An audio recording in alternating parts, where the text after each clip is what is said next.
يبصرونهم يود المجرم لو يفتدي من عذاب يومئذ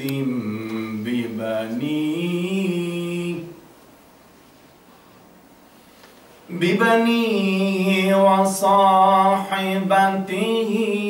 وأخيه وفصيلته التي تؤويه ومن في الأرض جميعا ثم ينجيه. İşte 3. sınıftan sonra yapacağımız ihtisas sınıfında bu gençlerin camide tutulması ve dahası en önemlisi de yeni hocaların yetişmesi. Çünkü şu anda sizin de bildiğiniz gibi birçok yerde yani bizim hoca eksikliğimiz var. Dışarıdan ya Türkiye'den hoca alma gereği duyuyoruz. Biz bu eğitim programını gerçek anlamında eğer biz oturtursak inşallah bizim hem dışarıdan hoca alımımız olmayacak. İkincisi bu kültürle büyüyen, buranın dilini bilen, gençlerle çocuklarla iyi anlaşan hocaların olması eğitimimizin kalitesini de inşallah artacaktır diye düşünüyorum. Avrupa İslam Alimleri Birliği 7. İstişare toplantısını gerçekleştirdik bugün. Toplantımızın gündem maddeleri ağırlıklı olarak eğitim üzerineydi. Eğitim, kurban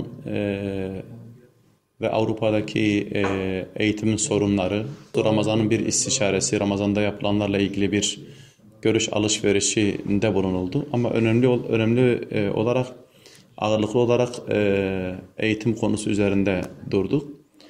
Özellikle Avrupa'daki bu camiaya mensup camilerin ve bu camiaya mensup derneklerin hepsinin arasında bir eğitim birliğinin, bir müfredat birliğinin olması gerekliliği vurgulandı.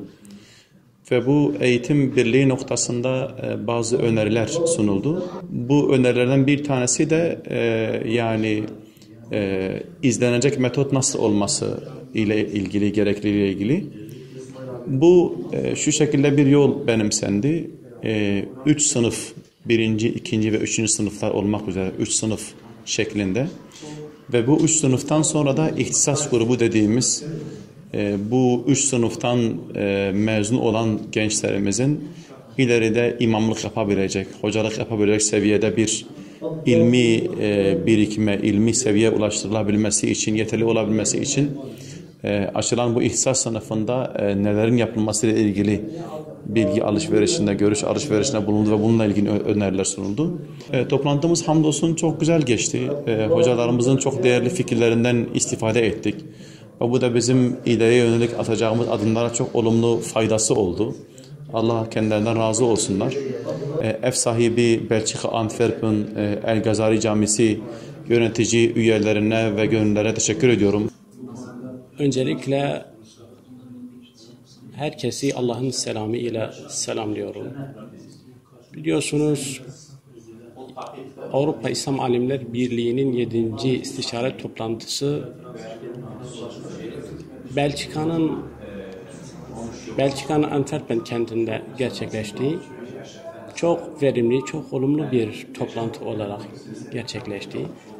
Ağırlıklı olarak eğitimi ele aldık. Çünkü eğitim hakikaten toplumun inşası ile ilgilidir. Toplum eğer bilgili olursa, eğer sorumluluk sahibi olursa toplum hakikaten birçok meseleleri hal edebilecek duruma gelir. Dolayısıyla evlatlarımızın iyi bir eğitime sahip olması için, ahlakları güzel olması için elbette ki İslami bir eğitime sahip olmaları gereklidir. Dolayısıyla biz ağırlıklı olarak bu 7. istişare toplantımızda eğitimi ele aldık ve eğitim üzerinde durduk.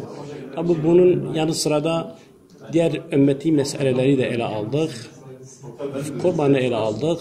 Ramazan'ı değerlendirdik. Ve o şekilde güzel bir toplantı gerçekleşti. Rabbim hayırlara vesile etsin inşallah. Avrupa İslam Alimleri Birliği üyelerindenim.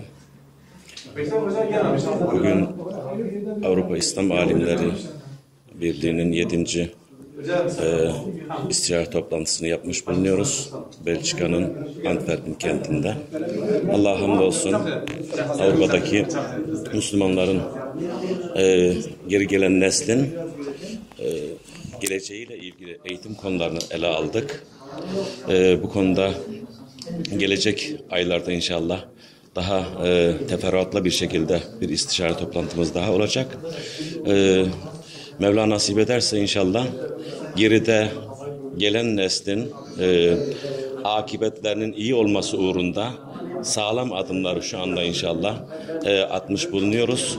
Biraz geç oldu ama inşallah bu gelecek nesiller için hayırlara vesile olacaktır.